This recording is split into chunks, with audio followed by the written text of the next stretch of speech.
Thank you. बहुत amazing है। Thank you. आप सारे बहुत अच्छे लग रहे हो। Thank you. किस तरीके का रिस्पॉन्स आपको मिल रहा है, आपसे जानना चाहूँगा।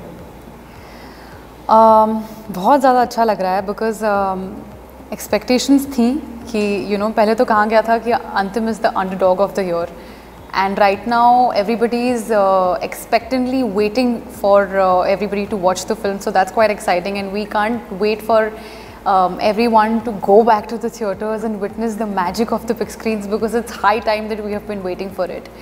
And as far as Antim is concerned, as we all know, the story takes place in this village where there is development that takes place, how farmers and the village gets affected, how there's this boy in the village who wants to take a stand for their family, and how in the whole process of it he becomes a gangster. So it's his whole journey from becoming a village boy to a gangster. He doesn't understand the consequences, and according to him his approach is right, but when you look at it from a third person's point of view, he has really called for a blunder. But Antim, I think, is a journey between good or bad, good versus bad, and you don't know, maybe what's good for you is not the same for me, and vice versa. So that's like a gist of Antim that's there. Okay, फिर आपके character की बात करें, जी, बताइए उसके बारे में, किस तरह के कैरेक्टर है? मंदा चाय वाली है और पूरे मार्केट यार्ड में वो एक अकेली लड़की है, and Manda is that kind of girl that you don't want to take panga with, because she is someone who is very kadak, and she will take stand for herself when required, और सुलझी हुई है, vulnerable है, but कहीं ना कहीं आपको उसके अंदर वो स्पार्क और वो फायर नज़र आता है. As we have Salman sir's and Aayush character in the forefront, but there is this girl जो खुद के लिए स्टैंड लेगी विदाउट थिंकिंग अबाउट इसके आगे कॉन्सिक्वेंसेस क्या होंगे. और मेरे लिए वो कहीं ना कहीं इंस्पायरिंग थी, बिकॉज उसकी भी एक आवाज़ है, वो भी उसकी भी एक, और हम उसे अलग अलग शेड्स में भी देखते हैं फिल्म में. You see her meeting for the first time when वो बोलती है कि पीने से पहले बोलना सीख. So there is confidence, there is spark, but then you know that there is something about her that attracts, but फिर आपने उसे गाने में देखा हुआ है. when you see Rahul Yaz and Manda's romantic angle, when you see there is this chemistry that is established, when you see Rahul Yaz propose Manda, so there is variation in range to Manda's character. Okay, काफी जिस तरह की बताइए, काफी shades इस character में, प्यार है, रोमांस है, एक स्पार्क है, क्या तैयारी करनी पड़ी इस कैरेक्टर की? मुझे हमारे डायरेक्टर सर महेश सर ने तो यही बोला था कि कोई तैयारी करके नहीं आना. Just make sure that you know the background of your character, just make sure that you know the conscience of your character, and don't come over prepared, because वो हमेशा से वो खुद एक एक्टर है, हम सब जानते हैं, तो वो उनको ऐसा लगता है कि जब हम एक्टर्स को एक बॉक्स में डाल देते हैं, या फिर जब हम उनको बता देते हैं कि उन्हें क्या करता है, तो वो अपना मैजिक नहीं लेकर आ पाते. सो उन्होंने मुझे अपनी पहले ही फिल्म में, पहले ही प्रोजेक्ट में फ्रीडम दी as a performer to perform, for me to understand that this is what I can do. और जब चीज़ें गड़बड़ होती थी तो he was always there to guide me throughout the journey, but he never put any sort of pressure, और obviously I was worried, because I was nervous, I was worried, because this film already has two very prominent characters, और उसमें आप stand out करना या आप अपने character से justify करना डिफ़िकल्ट हो जाता है. बट महेश से help me throughout the process, और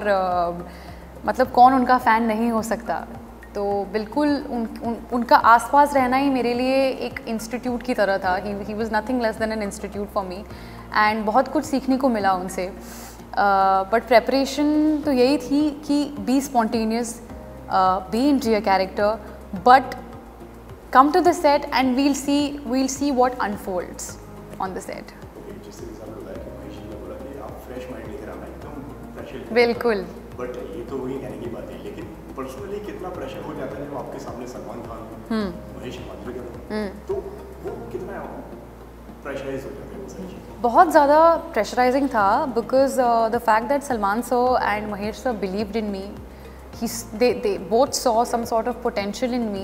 तो कहीं ना कहीं आपको खरे उतरना पड़ता है. आपको खुद को प्रूव करने से ज़्यादा आपको उन दोनों को प्रूव करना होता है, क्योंकि उन्होंने आप पर वो भरोसा देखा है, उन्होंने वो पोटेंशियल देखा है, वो फेथ रखा है. और मुझे लगता है कि करियर की शुरुआत में ही जब आप पर दो महारथी जब भरोसा करे तो वो बहुत बड़ी बात हो जाती है. Yes, and there was a responsibility, there was also more than pressure, I would call it a responsibility that I had to fulfill, that I had to come over.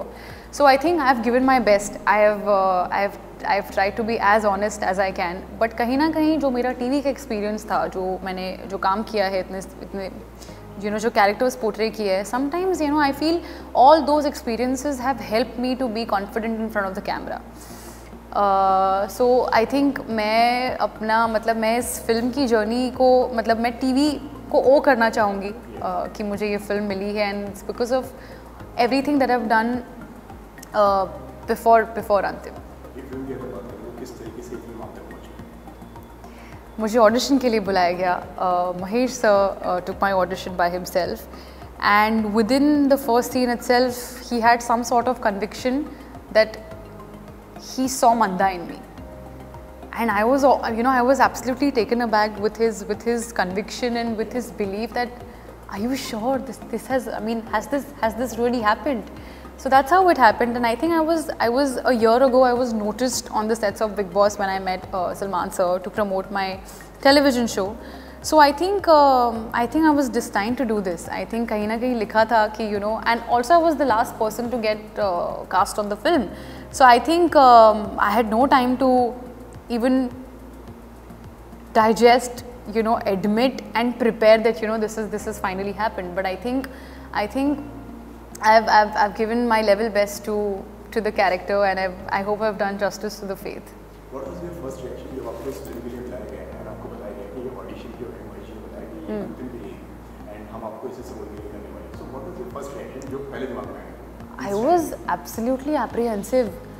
सबसे पहले तो मैंने महेश सर को देखा. अब आपके सामने एक इंस्टीट्यूट खड़ा है, आपको उन्हें देखकर उनकी पूरी फिल्मोग्राफी आपके दिमाग में आ जाती है. वास्तव हो, नट सम्राट हो, अस्तित्व हो, अभी पांगरून उनकी जो फिल्म आई है, एंड यू आर लाइक, उनको मैंने देखा और मुझे ऐसा लगा कि मैं अपने डायलॉग्स भूल जाऊँगी, but my first take itself was, it just flowed अपने आप. जैसे मैंने आपको कहा कि वो कॉन्फिडेंस कहीं ना कहीं मेरे पास्ट एक्सपीरियंसेस से आता है, जो मैंने टीवी में काम किया है, and I just gave it my best shot. But let me tell you, I was really hesitant and nervous, and I had मैंने बिल्कुल नहीं सोचा था that I will be able to make it to Antim. Okay, जिस तरीके से मैं जानता हूँ कि आप ऑलरेडी सलमान सर से मिल चुके हैं बिग बॉस के सेट पर आप उसको मिले हैं, फिर उसके बाद में फिल्म के सेट पर मिले, तो क्या इस तरीके का माहौल था सेट पर? सबको ऐसा लगता है कि सब काफ़ी डरे हुए होंगे, but he is an absolute fun person, and वो सेट पे आ जाते हैं और मुझे ऐसा लगता है कि he is magnificent. He not only lights up the screen, but he lights up everything around you. So उनके साथ स्क्रीन शेयर करना, उनके साथ स्टेज शेयर करना, उनके थ्रू मेरा डेब्यू होना बॉलीवुड में was nothing less than a dream. And जैसे मैंने कहा कि उनकी जो लर्निंग्स रही हैं वो काफ़ी उनकी भी जर्नी हार्ड वर्क, रेजिलियंस की रही है, तो उन्होंने भी मुझे यही सीख दी है, how I have to continue doing what I am doing. Okay, कोई टिप्स, कोई आइडियाज़ उन्होंने दिए सलमान सर ने, जिस तरीके से जब मैंने उनके एक्टर से काफ़ी मैंने बात करी है, तो वो अपने आइडियाज़ देते हैं कि यार इस कैरेक्टर को ना, इसको डायलॉग किस तरीके से बोलो, इसको ऐसे करो. आई थिंक उनकी ख़ास बात यह है कि दो he has belief and faith in me, he wants me to find my own feet, to carve my own niche. वो चाहते हैं कि मैं जो भी करूं अपने आप करूं, because I don't know, he wants me to continue with the independent me that I am. So lessons तो यही रहे हैं कि कैसे मुझे हार्ड वर्किंग रहना है, कैसे हम एक्टर्स को बोला जाता है कि don't let the success enter into your head, and to have a thick skin. So ये कुछ चीज़ें हैं जो सलमान सर ने मुझे बताई है, but he just asked me to be my own and be what I am. Ayush तो आयुष के जर्नी को, आयुष के ट्रांसफॉर्मेशन को तो मैं बिल्कुल दाद देना चाहूँगी. He is given the film everything that he has, and मैं बस यही कहती हूँ कि if there is one actor that we all need to watch out for, then there is Aayush Sharma, because I couldn't have imagined any other person perform Rahul other than them. other than him because he is commendable. और बहुत अच्छे हैं, मतलब उनकी journey, उनका dedication बहुत ज़्यादा inspiring है. And he is also he's also been like a guiding light to me, you know. He's also made me befriend the changes of the working patterns from television to the Bollywood industry. So I know, you know, I know that I've already made my first friend in the industry, and he's someone who's absolutely generous, inspiring, and he's dedicated. So I hope his hard work would pay off. अगर इस film की अगर बात करेंगे, आपकी अगर बात करें, इस जर्नी की अगर बात करें, 11 साल की जर्नी है, काफ़ी लंबी जर्नी रही है. Yes. किस तरीके से देखते हैं इस पूरी जर्नी को? कितनी टफ, कितनी आसान, कितनी मुश्किल है ये जर्नी आपकी? आई थिंक एक ऐसी जर्नी है जो शायद ही मैं वर्ड्स में डिस्क्राइब कर पाऊँगी. जैसे कि आपने ही कहा कि कितनी टफ, कितनी आसान. हर तरीके के मोड़ आते हैं. हर तरीके के मोड आते हैं, not just in the professional life, but आपकी पूरी life is all about ups and downs and peaks and valleys. So I think मैं इस जर्नी को इंस्पायरिंग, और आई थिंक मैं सिर्फ ये कहना चाहूँगी कि if one is dedicated and hard working and आप गिव अप करते हो, but it's what you do after falling down. It's important to get up. It's important to keep all your negative thoughts aside and get going. Because I think आपको vision, अगर आपको पता है कि मुझे कहाँ पहुँचना है, तो फिर मैं नहीं कहूँगी ईजी होता है. ऑब्वियसली मेरी जर्नी, मैंने बहुत कम उम्र से काम करना शुरू किया है और काफ़ी सारे टेलीविजन शोज़ किए, but I wanted to break the pattern. But I wanted to see myself on the big screen, and you know that's how I've made it for myself. Okay, lastly, 26 तारीख को film आ रही है, क्या कहना चाहेंगे आपके fans से? Please जाकर देखिए. अंतिम is coming out in the theatres. Please watch it in your nearest cinema halls. It's coming out on the 26th November. Antim, go watch it and yeah, love it. Thank you so much, Mahima, आपसे बात करने के लिए. Thank you.